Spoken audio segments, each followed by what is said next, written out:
We have a couple of factors in play. We have a couple of factors in play here. One is that boats were canceled tomorrow, so folks are preparing to get out of town right now. And number two is that we have some other hearings going on with all the reconciliation stuff, including several of our members are on the Veterans Affairs Committee, and they have a full committee right now hearing with the Secretary. So we'll have members that come and go, and I just wanted to make sure everybody kind of knew what was going on. But we have myself and the ranking member here, so I think we'll be good to go. Okay, today we'll hear from our witnesses on the Defense Intelligence Enterprise, or DIE, and how the DIE is postured for fiscal year 2026 and beyond. The Department of Defense is focused on strategic competition, particularly countering the People's Republic of China and ensuring our armed forces have the tools, capabilities, and the training needed to succeed in any environment. But we know the strategic competition is only one of the many challenges our forces are called to address. We must also ensure that we are supporting all the geographic combatant commands to counter whatever threats may arise. Intelligence enables leaders to make informed decisions, especially in an increasingly complex world, thereby enhancing their lethality, survivability, and capability to provide for our nation's defense. Ensuring we have a defense intelligence enterprise that is capable, robust, and synchronized is critical to all of us.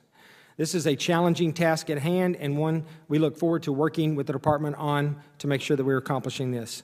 Understanding each of your roles in these efforts will help us ensure your organizations have the capabilities needed and the resources required to accomplish your individual missions.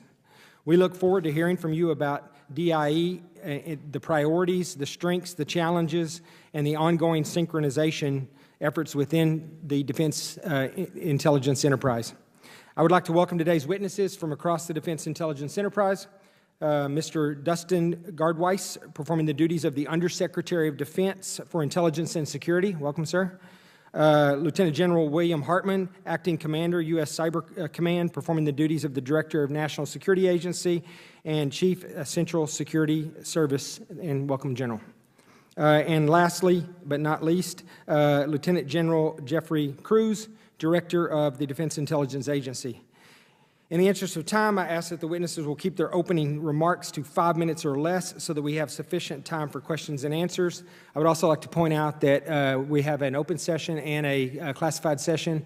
What we'll do here is we'll, as soon as we're done asking questions, which based on the limited number of members that we have here, could go quickly, we will go immediately to the classified session and get that started. If we go a full hour, then we will break because we have votes scheduled at 4 o'clock, and then we will come back for the classified section in the classified area after votes. With that, let me thank our witnesses again for appearing today, and now I recognize Ranking Member Crowe for any opening remarks he would like to make. Thank you, Dr. Jackson, and thank you to our witnesses for their testimony today, for coming in and answering our questions as well. The focus of this committee, which is a very bipartisan committee, is on the products and deliverables to the folks downrange. As a former special operator, and there are many who sit on this committee, this is a mission that we take personally that cuts to the men and women who we know, we serve with, and we obviously have a deep obligation to serve. And those of you who are in uniform, I know, share that mission deeply. You've committed your lives to that. But we also know the global security environment is increasingly volatile, and we can't overstate the need for an agile, capable, and synchronized defense intelligence enterprise. Malign actors like China and Russia are adapting their strategies continuously, learning from lessons in Ukraine and fragile places around the world and conflicts that continue to rear up day to day and week by week. That's why the focus of this committee, again, is making sure that we cut through partisanship, that we focus on the deliverables, and that's why I'm also increasingly concerned by some of the proposals and actions of this administration. Some reports of politicizing personnel cuts, of slashing very critical positions, of potentially manipulating intelligence if it doesn't fit a specific narrative.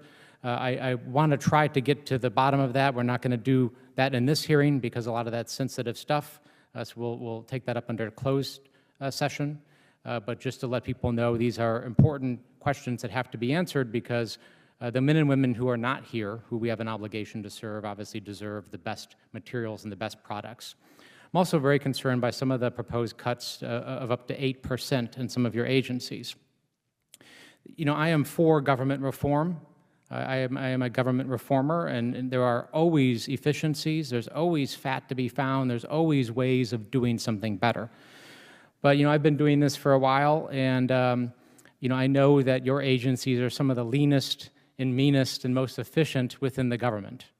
And an across-the-board arbitrary cut of 8% goes into muscle and bone and not just fat. And the result of that could be an America that's substantially less safe in operators and military around the world that don't get the products and the deliverables that you all are charged with delivering for them. So those are some of the questions. Those are the things on my mind. Again, we want to be productive. We want to make sure that we keep the men and women in uniform foremost on our mind, and just make sure that we work together in a bipartisan way, which is what we always do. That doesn't mean we don't have tough disagreements sometimes. We're no stranger to that here, but again, with the ultimate mission in mind. And with that, I yield back. Thank you, Mr. Crow. Appreciate that. And I share Mr. Crow's concerns as well about some of the budget cuts and some of the personnel reductions. We both understand how important what you do is to the safety, security of our troops, international security, and we want to make sure that we can do everything we can to make sure that those aren't impacting your mission. With that, we'll now hear from our witnesses, and Mr. Gard-Weiss, we'll begin with you, and the floor is yours. Thank you, Chairman Jackson, Ranking Member Crow, and distinguished members of the subcommittee. It is a privilege to appear before you, along with my colleagues, to testify on the current posture of the defense intelligence and security enterprise, to confront the array of global threats and challenges facing the United States and our allies and partners. The intelligence and security experts across the Department of Defense work tirelessly to collect, analyze, and address current and future threats in support of the President's priority to achieve peace through strength. These experts comprise the enterprise that provides intelligence-informed insights and options to the Secretary of Defense in support of the Secretary's priorities of restoring the warrior ethos, rebuilding the military, and reestablishing deterrence.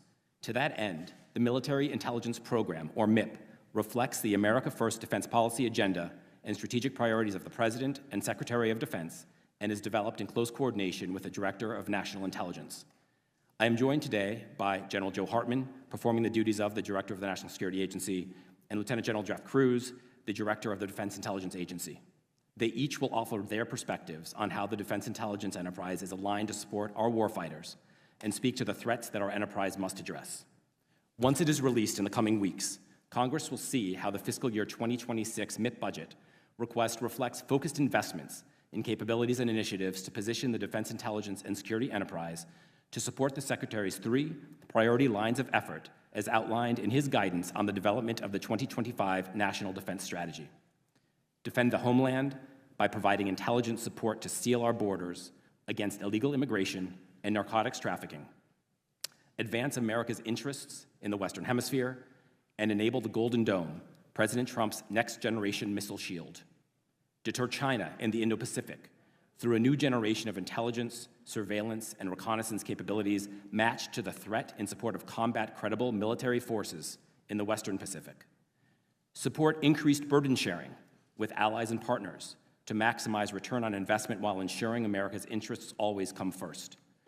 The MIP will emphasize rebuilding our military intelligence capabilities by reviving our defense industrial base, reforming acquisition processes, including a greater focus on better informing DOD investments with intelligence and rapidly fielding emerging technologies.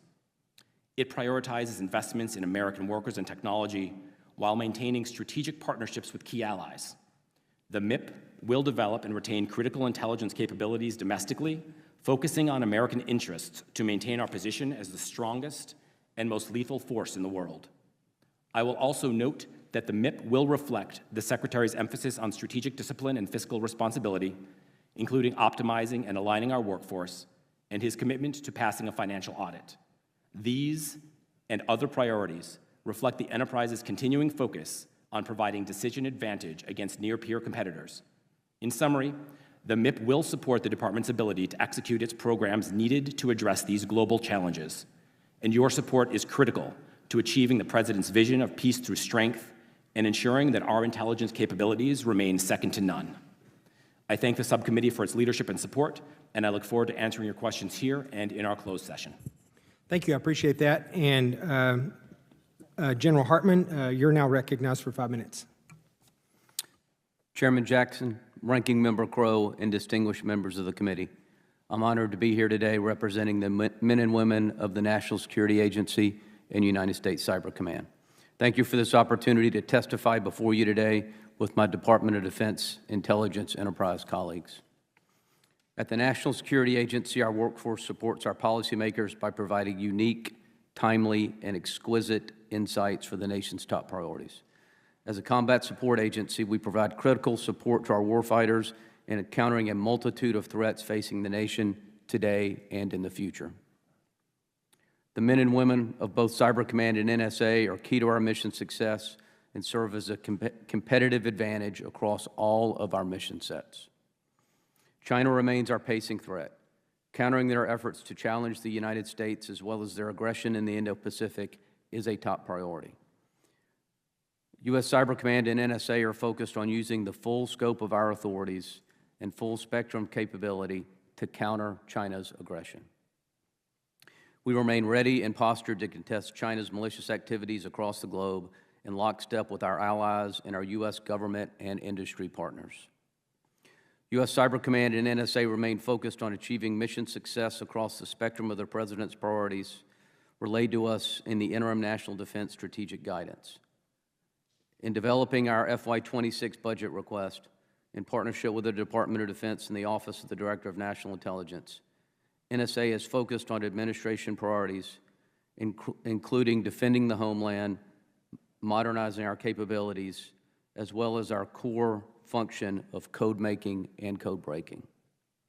As examples, both organizations have taken comprehensive and concrete actions in support of homeland defense, including improving our support to U.S. government disruption activities with cartels operating in Mexico and along the southern border, and in the development of Golden Dome for America. Our nation is confronted with an increasingly complex and dynamic threat landscape in the cyber domain. However, I want to ensure you that U.S. Cyber Command and NSA are at the forefront of this challenge, armed with unparalleled capabilities and insights that place us at an advantage against our most formidable adversaries. Our dedicated professionals are actively defending the nation, including the defense industrial base, from sophisticated nation-state actors and cyber attacks. We are not merely reacting to intrusions. We are proactively identifying and analyzing the tools and tradecraft our adversaries are sharing.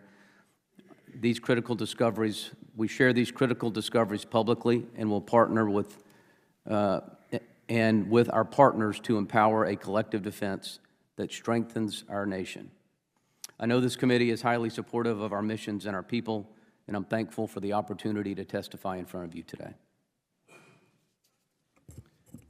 Thank you, General. I appreciate that. And General Kruse, the floor is yours.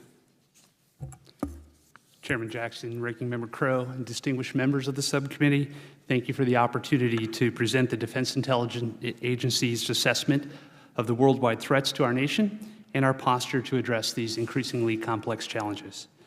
DIA is dedicated to providing not only the warfighter, the acquisition community, and the senior administration officials with timely and accurate intelligence, but also to the Congress to assist in your role in countering threats to the United States. The men and women of DIA in 140 nations around the globe are focused every day on delivering intelligence that strengthens defense of the U.S. homeland, enhances warfighter lethality, supports effective and efficient acquisition and countermeasure development, counters foreign intelligence entities attempting to steal U.S. information or penetrate our networks and supply chains, and increases mission sharing and interoperability with trusted U.S. allies and partners. Our efforts are more timely and more important than ever. The current threat landscape is changing more rapidly than at any time in my 35 years in uniform. Our adversaries are deepening cooperation with each other across multiple domains and developing and proliferating advanced technologies which generate novel methods to threaten our interests. Starting in the U.S. homeland, we face a twofold threat. First, along our southern borders, transnational criminal organizations, drug traffickers, and terrorist groups are attempting to circumvent host nation laws and evade U.S. law enforcement. including by exploiting migration flows, to conduct activities aimed at harming U.S. citizens. Our longstanding cooperation with U.S. law enforcement agencies has enabled DIA to respond quickly, and DIA has surged analytic, collection, scientific, and technical capabilities to support U.S. Northcom, U.S. Southcom, the Department of Defense, the Department of Homeland Security, and the FBI. Second, our adversaries are pursuing technological advances to improve their ability to directly threaten the U.S. homeland with military capabilities, including expanding the scale and sophistication of their conventional and nuclear-capable missile systems. China and Russia are building a diverse array of delivery systems to exploit gaps in current U.S. ballistic missile defenses. They are developing hypersonic glide vehicles, as well as fractional orbital bombardment systems, which are ICBMs that enter a low-altitude orbit before re-entering to strike targets. DIA is currently providing the authoritative intelligence assessments to assist the department in designing and deploying the necessary defenses to support the Golden Dome for America initiative. And during the future operational phase, DIA will provide collection, sensor networks, data fusion, and operational support to detect and counter strategic missile threats to the homeland. Our priority threat, as described in the interim National Defense Strategic Guidance, is China. The Chinese Communist Party is rapidly developing military capabilities across all warfare domains: air, land, sea, space, and cyber. And all of these are designed to seize Taiwan by force while preventing intervention by the United States or other third parties. Along its periphery, China is executing multi-domain pressure campaigns against the Philippines, Taiwan, and others that resist its territorial claims. In response, our China Mission Group stood up in 2022 to synchronize DIA and enterprise analysis, collection, and intelligence operations against the global China threat. And since then, numerous intelligence disciplines have increased collection by at least 30% against China, and we have brought new collection and exploitation capabilities online. DIA has also increased analytic production by double digits, and through our Machine-Assisted Analytic Rapid Repository System, or MARS, and the Common Intelligence Picture efforts, we are delivering next-generation foundational military intelligence to the warfighter, and soon will deliver real-time, authoritative, force-tracking data layers to enable all-domain, AI-enabled battle space awareness, warning, and sensor-to-shooter capabilities. Additionally, China's advancements in AI, biotechnology, quantum sciences, and microelectronics are heightening the threat environment and positioning Beijing to dominate a range of advanced and emerging technologies that are foundational to military innovation. Beijing is working to integrate AI into a variety of military capabilities, including uncrewed systems, decision support systems, ISR, cyber, and influence operations. And to meet this challenge, DIA is redesigning its collection strategies and enhancing MASIT, human, and open source capabilities, ensuring that we stay ahead of emerging threats and technological advances. Regarding other threat actors, Russia remains a significant, aggressive, and enduring threat to the United States and its neighbors. Moscow has remained steadfast in its demands for Ukrainian neutrality, authority over the size of Ukraine's armed forces, and is a further partitioning of the Ukrainian state. Russia will continue its military strategy of attrition, focused on degrading Ukraine's ability and will to resist while facing its own significant losses of equipment and personnel.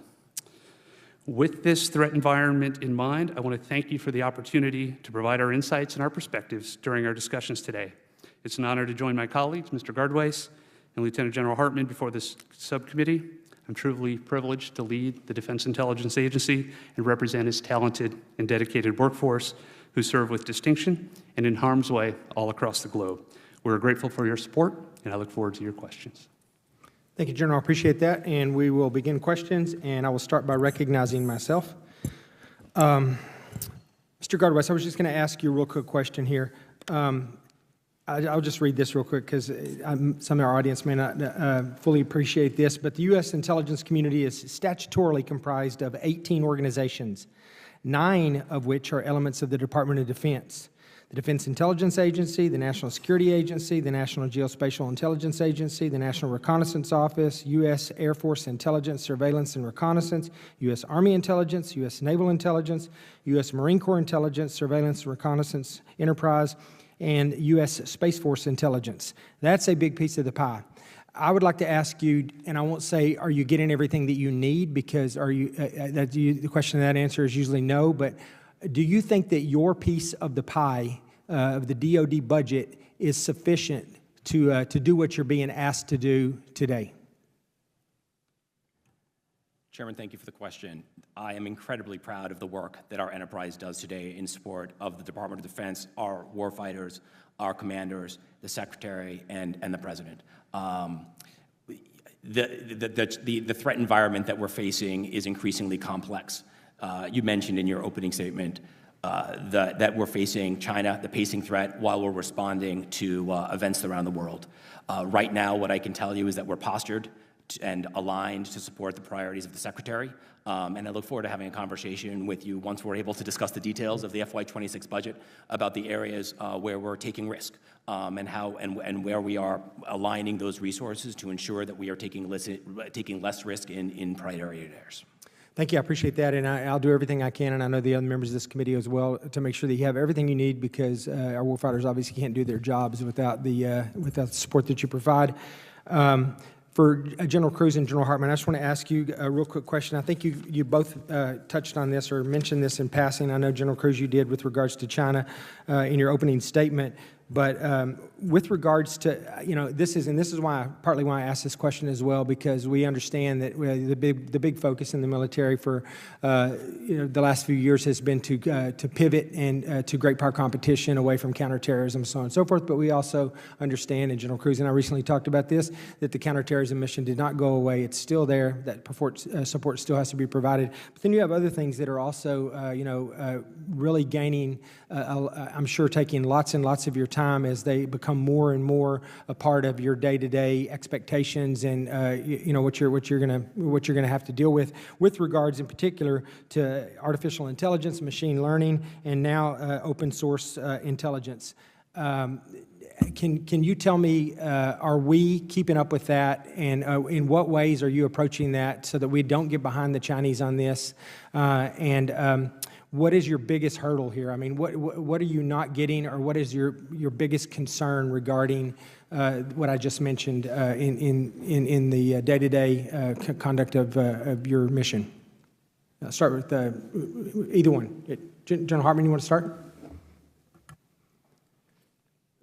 Chairman, thanks for the question.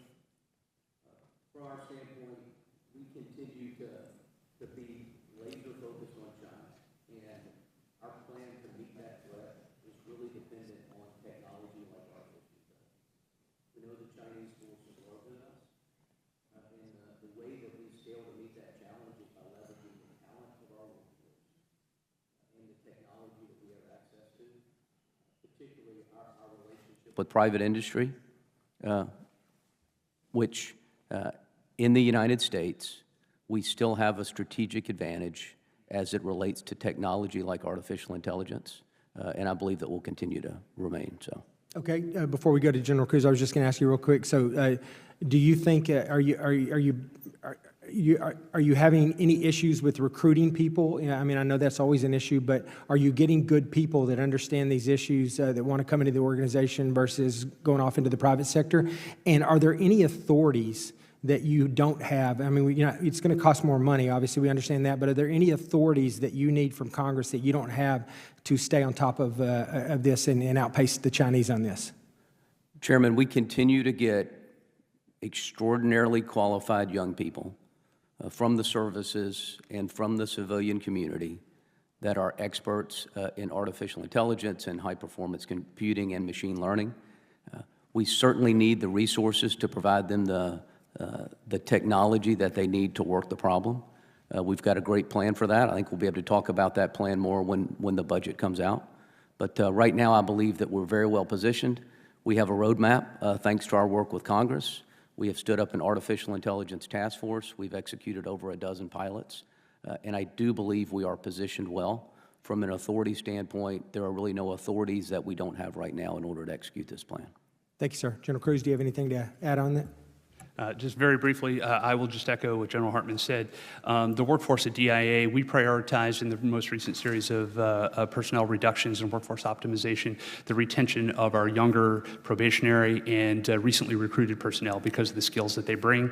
And I think that will pay dividends for us in the long run. To your earlier question about where are we balancing and how are we taking risk, what I would offer is, as the department writ large and as the nation writ large focuses on the priorities that are articulated appropriately by the administration, there is a need for a minimum capability to reside in the low priority theaters against counterterrorism, and I think that's the intelligence community's responsibility to be able to continue to collect at a certain level, to be able to give policymakers the opportunity to address those threats should they arise. And so for me, it is the challenge that we have is how do you balance the remaining capability on the lower priority systems while we move out extraordinarily aggressively. And I think when you see the 26 budget come forward, you'll see DIA and the administration reaching heavily into the current priorities. And we look forward to additional conversation of how those will balance in closed session.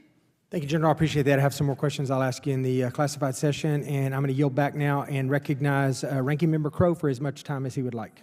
Thank you, Chairman. I wanted to start by visiting this 8% cut issue. And again, I'm in favor of efficiencies and trying to find them where we can find them. And there are places where we could find savings for the American taxpayer. But this 8% cut, and I understand that some of your entities, you're able to define that just by expediting retirements, kind of natural attrition within your organization. But I'd love you, both of you, General Hartman and General Kruse, to very briefly talk about what the impact is going to be as you currently understand it. And I know you're still working through it. I'll start with you, General Hartman. Ranking Member, thanks. Each year at the National Security Agency, we lose approximately 7% of our workforce through natural attrition. The difference in the 8% this year is it will be executed over a much shorter period of time, really about a 90-day period, and so that will be impactful. That being said, all of the personnel that are leaving the agency have done so on a voluntary basis. They have generally been retirement eligible, and they have taken advantage of one of these programs that allow them a bit more advantageous circumstances to leave. We're a large agency. We have a tremendously skilled workforce, and I do believe that we will have senior leaders that will move into the position and continue to execute the very important mission that we have to defend the nation at the National Security Agency. General Kruse. I think I would relay similarly. Every year we have 4 to 6% attrition across the agency, so we will do an accelerated, version of that this year. Our targets were, as you saw from the Secretary, 5 to 8%. We will certainly achieve those percentages. But I have faith that the younger generation will step into those leadership positions. To answer very specifically, what is the impact? For those more senior people that are leaving, what I am losing very clearly are senior leadership, I'm losing expertise, and I'm losing combat experience. But I go back to there are people that are mid-grade that are going to step into these roles that also have combat experience from our 20 years of CT and will pick up the flag and run with the baton as quickly as possible. In a closed session, I'm happy to tell you where we're taking more risks than others. There will be impact, but I think great Americans are going to step into these roles. And I have no doubt of that. I have no doubt that these younger, talented folks will step up and do their best. I think about my military time, and you all have experienced this a lot more than me. There was this process called a relief in place, right? When we were in Iraq and Afghanistan, and I was being replaced by a unit. It's called a RIP, and you know this. You rip out the other unit, and it's essential that those units overlap, and they have to overlap because the unit that had been there, that knew the locals, that knew the threats, that had learned all the lessons from the sector, all of that knowledge had to be transferred to the new unit. And if you didn't have that overlap, that knowledge was lost, and the new unit had to learn the lessons the hard way, sometimes with blood. So when you talk about expedited losses and retirements in accelerated timelines, to me, it seems like we're losing that overlap that's essential, and there's going to be costs to it. General Hartman? Ranking Member, thanks for those points. It will be more challenging, all right, and because of that, but we do know who is going to leave the organization. And for the most part, we know who is going to replace them. And it's my job as the person performing the duties of the National Security Agency to have a plan and to execute a plan that ensures we can continue to provide this fundamentally important mission for the nation. And I'm going to do that. And it'll be difficult, but that's what they pay leaders for. And you're a ranger. I am a ranger. Like me.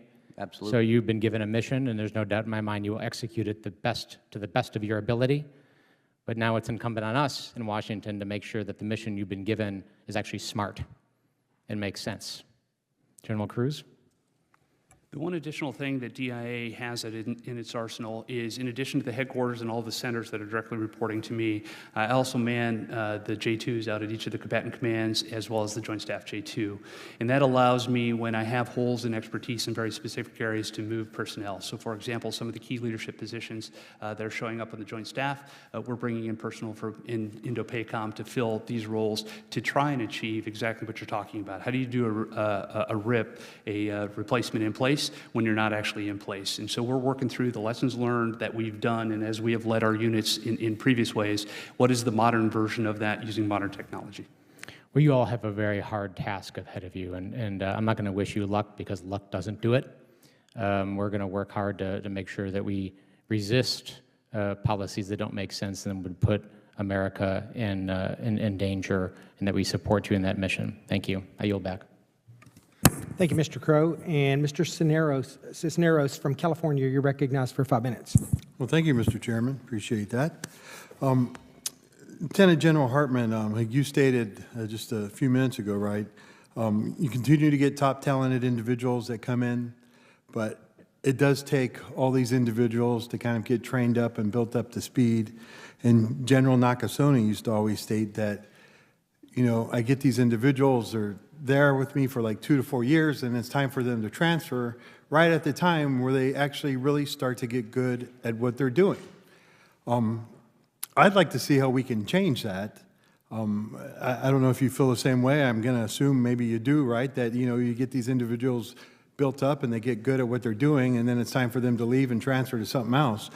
But how can we kind of work with you to kind of get it where maybe we can kind of get out of this mold that which is we do it this way because it's the way the military's always done it. You're in a duty station 2 to 3 years, and it's time for you to transfer. But we're losing a lot of that knowledge and kind of shortening up and building that expertise before somebody goes on and moves to something else. But I would like to hear from you how maybe we can kind of fix that and get to them to that, instead of getting them to the point where they actually become good, keeping them there and allowing them to build their skills instead of transferring them. Congressman, thanks for the question. I 100% concur with your analysis. We have, over the last couple of years, made significant progress working with the services in order to do really 3 things. One is to extend the tour length for an individual after they become fully mission qualified. And that's really important because at that point we can employ an individual, you know, to the greatest, their greatest capability in order to work the mission. So that's the first piece. The second is a number of services for key work roles have supported multiple tours in either the National Security Agency or Cybercom. And then the third piece that we're really working is to ensure synergy between assignment policies at the National Security Agency and U.S. Cyber Command for the same work role. And so allow a service member to move between the agency and the command in a way that best utilizes their training and experience for the good of the nation. I think we're making good progress, and we've got a plan to continue to do so moving forward. General Kruse, I'm sure the same thing happens in the intelligence agencies, so I'd love to hear your response too. Certainly does. The workforce that DIA enjoys actually gives us a little bit of a buffer here.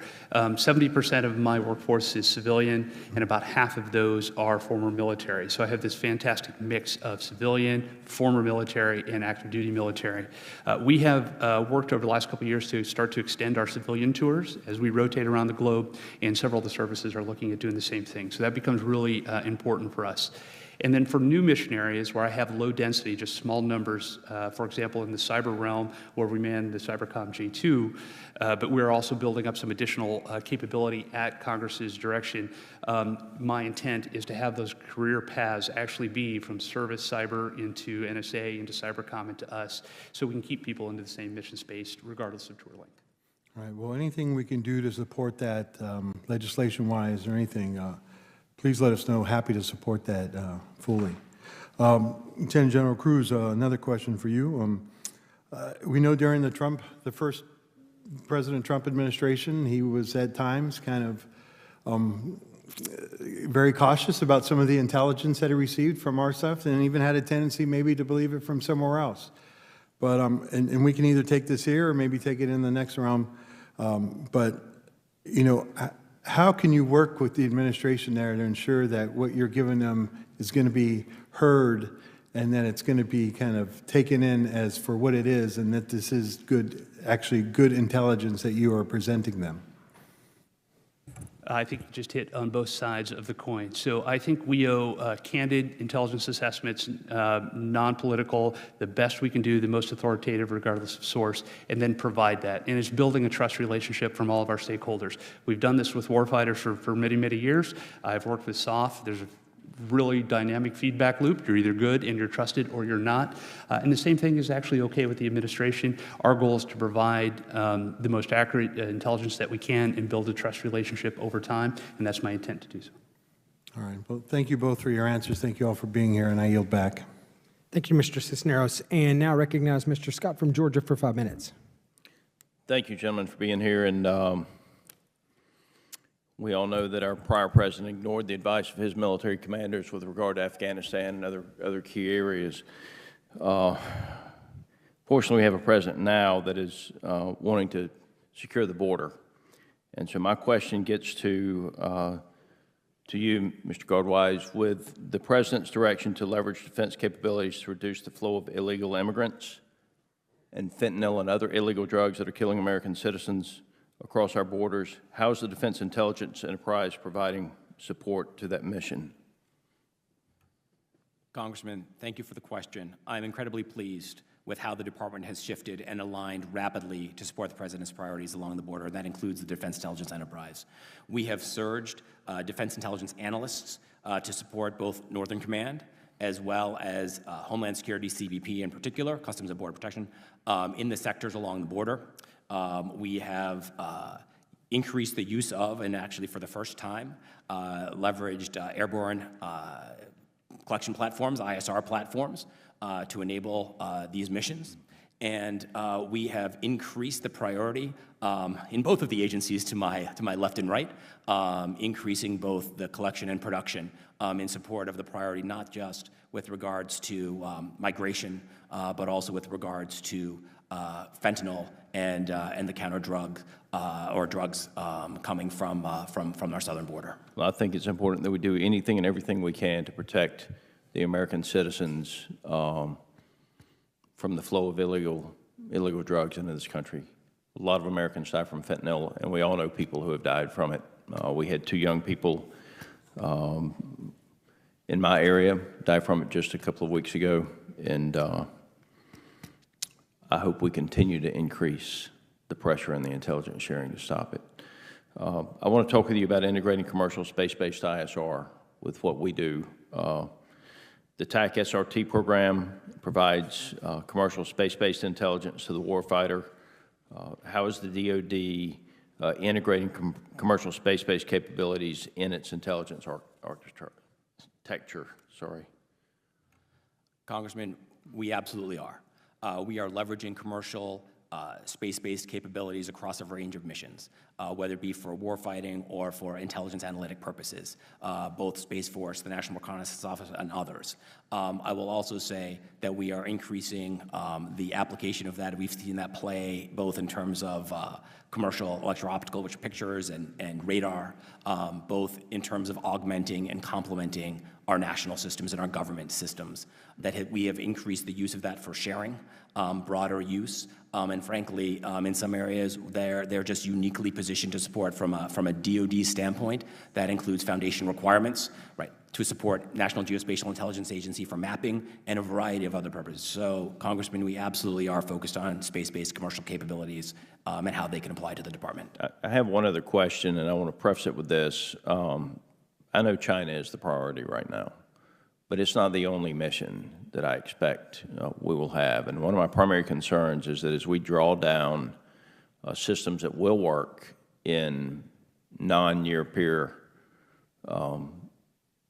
engagements, that we're drawing them down faster than we're putting up systems that will work in the near-peer engagements. And so my question for you is, as the DOD divests from kind of the traditional ISR platforms and more towards space-based sensors, I mean, how are we making sure that our combatant commanders don't lose their abilities right now that they need today in favor of future missions? Congressman, I believe that relative to China, we are going to increasingly and need to increasingly rely on space. But also to your point, we need a range of capabilities to give our combatant commanders options in their theaters, and we are attempting to balance just that. I believe that there will continue to be a requirement for airborne platforms, but we need to balance that with our investment in space, and I look forward to having a conversation with you in the committee once we're able to discuss our FY26 budget that we put forward. Thank you. Generals, I have several other questions. I'll wait until we're behind closed doors for that. Chairman, I yield. Thank you, Mr. Scott. Mr. Jacobs from California, you're now recognized for 5 minutes. Thank you so much, Mr. Chairman, and thank you to our witnesses for being here. So first, the 2025 Interim National Defense Strategic Guidance refocuses our intelligence posture towards strategic competition.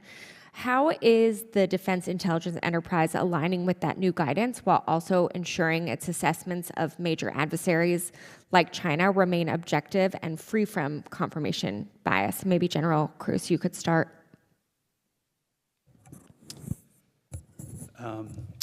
So the interim national security guidance that we're all now transitioning to and implementing takes us down a pathway. I don't know that it changes necessarily who the threats are, but it reframes a little bit about where the focus is and where we need to put a variety of our efforts. So this somewhat ties back to Congressman Scott's question, in my view, on the balancing piece. One of the things that the Defense Intelligence Agency in particular owns is a lot of the other intelligence disciplines. So for example, on the airborne ISR layers, we pull that and reduce that in other theaters. Africa, for example, it does become the HUMINT, the overt, the clandestine HUMINT, the technical collection, a variety of the other pieces that if we can stitch together along with commercial and open source data, we start to fill in the blanks to go down that path. What that does is get back, I think, to your question about how do you avoid confirmation bias. It is making sure that you're willing to go in and check all of the other all-source issues. For me, every problem now has to be an all-source and both an exquisite intelligence and an open source question to get to the best possible answers. Thank you. And Mr. Gard-Weiss, same question to you. I echo General Kruse's comments with regards to the pacing threat of China and strategic competition. I think that the alignment to focus on, as we discussed, southern border, other priorities, I have every confidence in our enterprise to ensure that they're providing intelligence that's free from bias in support of any decisions that may be made by our warfighters and our leadership in the executive branch.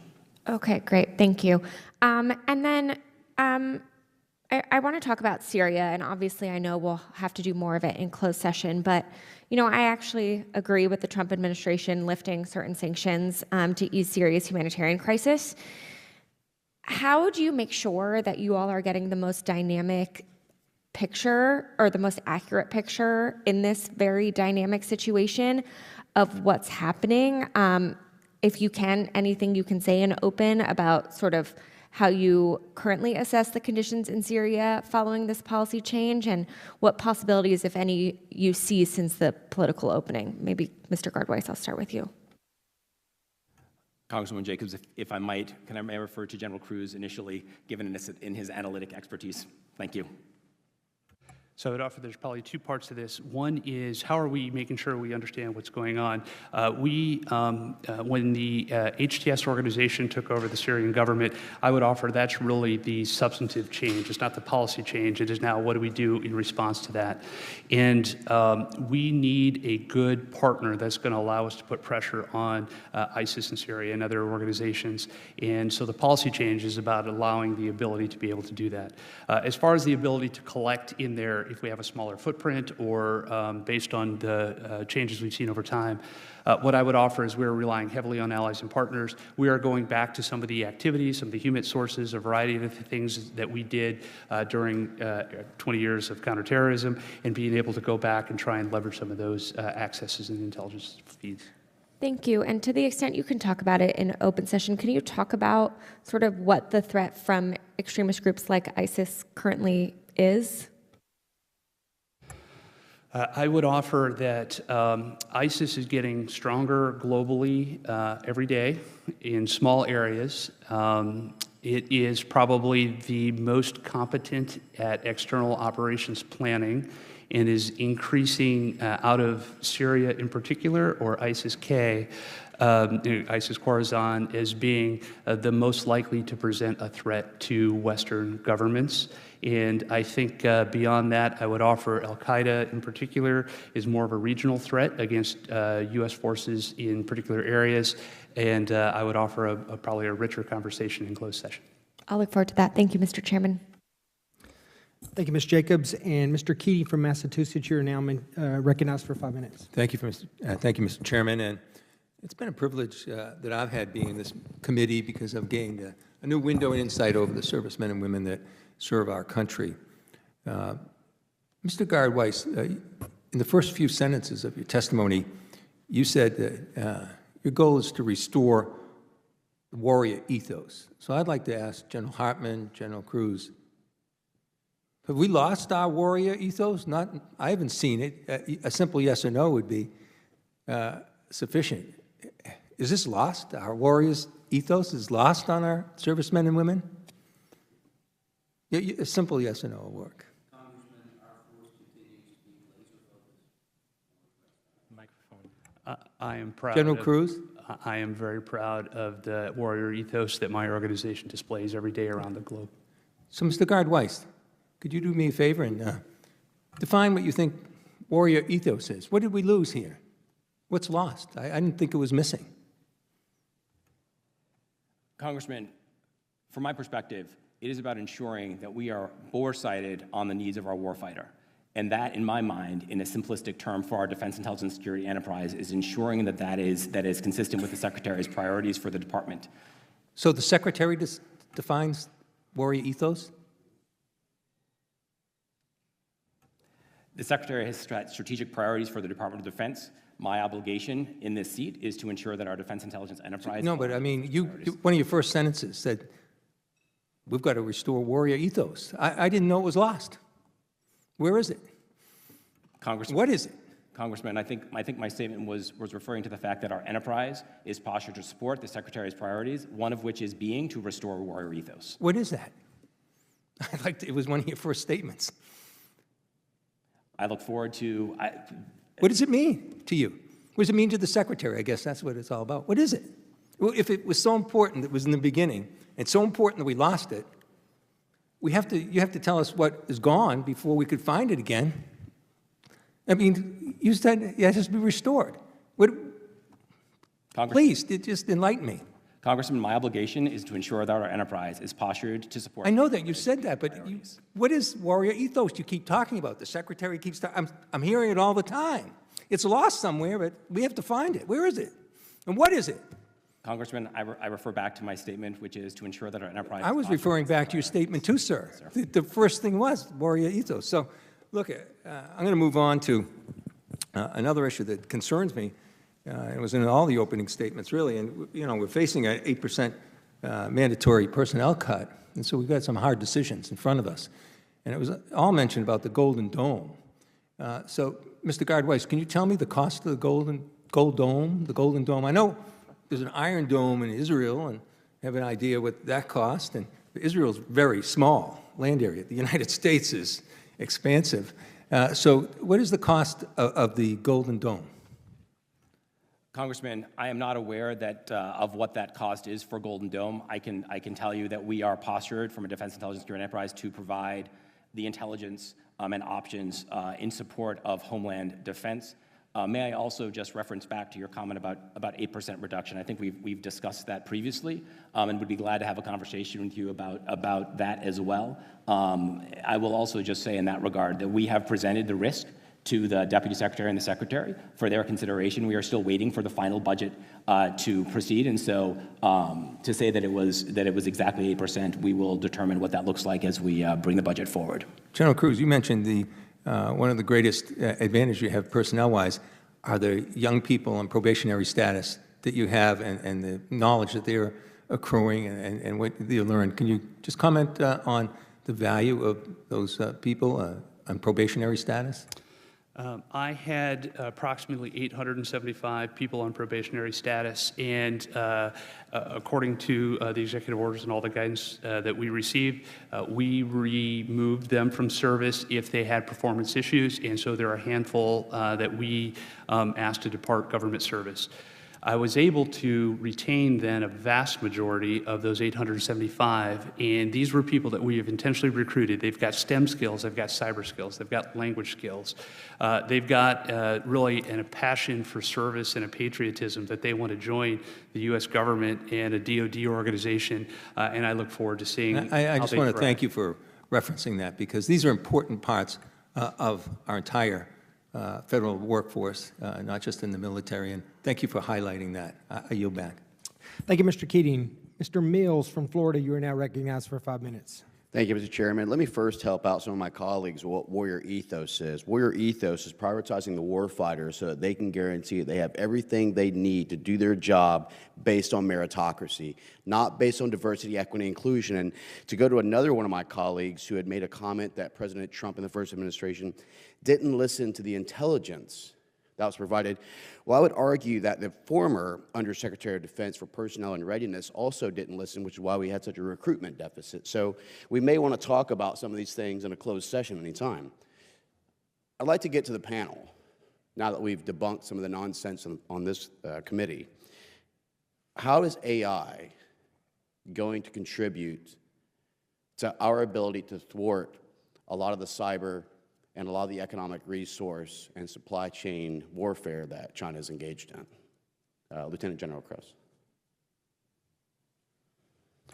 So I'll leave a little bit of the cyber piece for General Hartman because that's more of his bailiwick, but I would offer AI is the only way we're going to be able to sift through the large volumes of data that shows what adversary actors, foreign intelligence enterprise agencies, and foreign industry and research activity and what they're trying to deliver and what that technology is trying to deliver.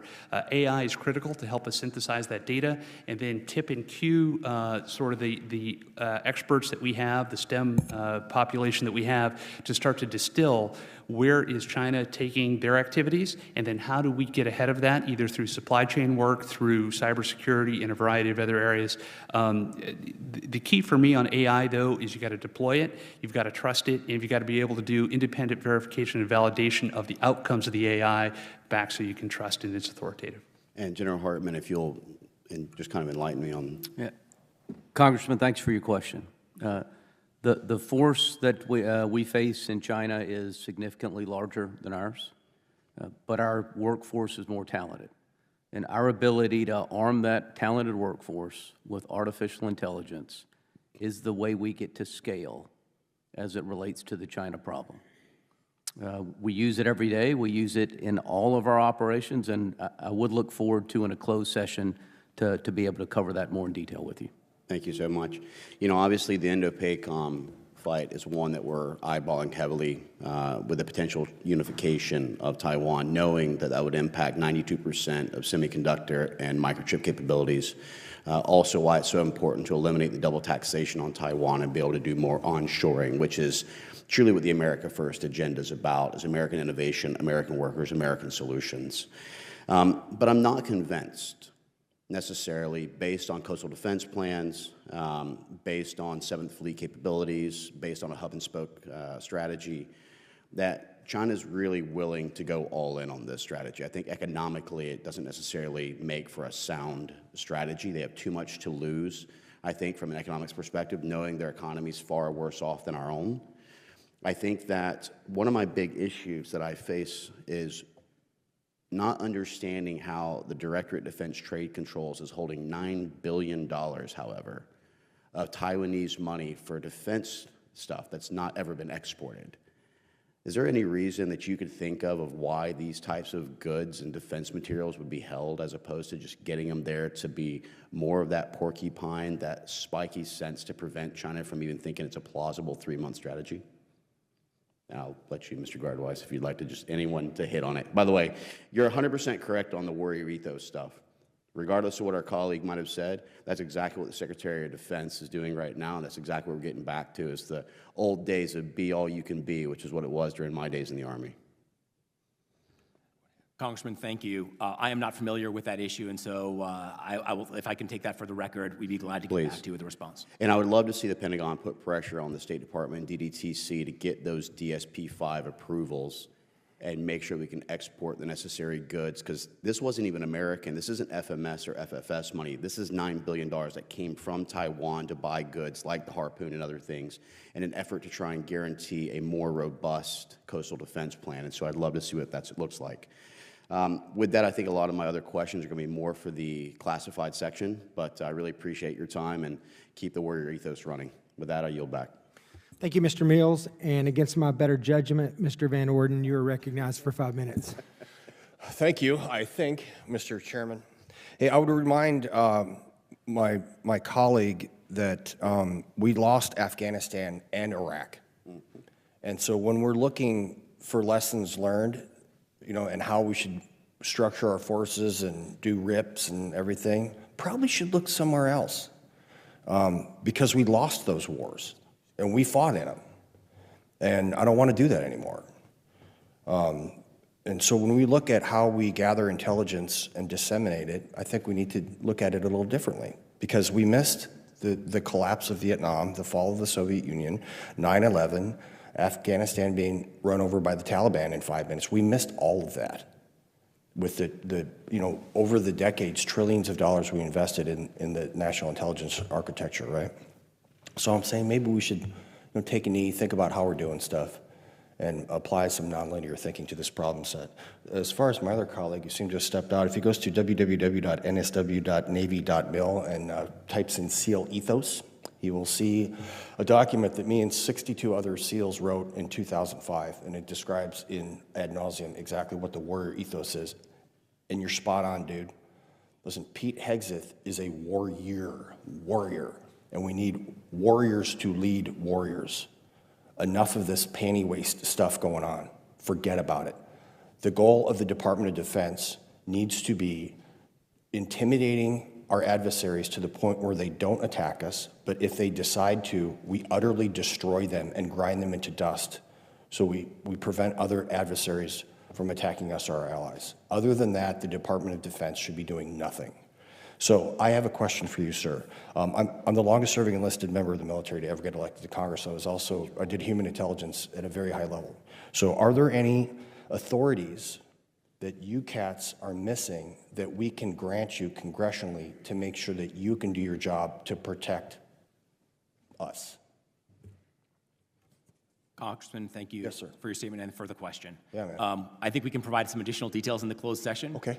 But suffice it to say, for this setting, yes, there are some additional authorities that would enable us to ensure that we're able to operate in an increasingly challenging environment, Okay. Particularly in one of ubiquitous technical surveillance and others, Roger that. to enable us to be able to do what we can to operate and succeed in that environment and decrease risk to those individuals who are in harm's way. Okay, check it, Raj. Now, here's the one thing that we need to talk about. When the Patriot Act came out, I was all for it. I wanted to find everybody that harmed my country and kill them, right? But the problem was mission creep took place with the Patriot Act when we started spying on American citizens, and everyone knows this to be true. So how are we going to make sure with additional authorities that you guys don't allow mission creep to take place when we start, spying on American citizens again? What type of oversight things do you have internally, and what do you need from Congress to make sure that we are watching the people that are watching people? Congressman, as to the additional authorities I was referring to, they do not fall into that realm of collecting on Americans, but in terms of Patriot Act. It should not. We're DOD. Listen, dude, I know everything about this sort of stuff, about who can do what legally and all that. I'm asking, how do we make sure that there's oversight in place so that doesn't happen again, because it did happen? You know what I mean? Let's learn from the past. That's all I'm asking. Congressman, I agree. We absolutely have our learning from the past, have implemented stringent compliance regime. I will let General Hartman speak to how his agency ensures compliance with intel oversight and U.S. person concerns in 12333 and the like. I can't read that. Congressman, thanks for the question. I will tell you that the day after I was put in the position of performing the duties of the director of the National Security Agency, the first thing I spent most of my day on was compliance. All right, I believe that we have learned the lessons from the past, and we have a rigorous compliance network that ensures we are accessing legally collected information against foreign adversaries operating outside of the United States, and that we are doing everything humanly possible to protect the rights of the American citizens. General, that is exactly the right answer. So thank you. And again, if we need to do something, restructure something for oversight, just tell us, and we'll do it. We want to eliminate the enemy, but not at the cost of sacrificing Americans' constitutional rights. So thank you for that. Mr. Chairman, I yield back. Thank you, Mr. Van Orden, and this is perfect timing. We're about to have to go to the floor to vote. Before we leave, I would like to ask Mr. Crow, do you have any closing remarks you'd like to make? I don't, Chairman. I think we can move it along to closed session. Thank you. Absolutely. Thank you. And I just want to thank you, the witnesses, once again for your time today. Thank you to the gentleman here in uniform and everyone else here in the room that's in uniform for your service and your sacrifice. We deeply appreciate it. We will be adjourning. We will reconvene in Rayburn 2337 immediately after votes on the floor. And with that, this hearing is adjourned.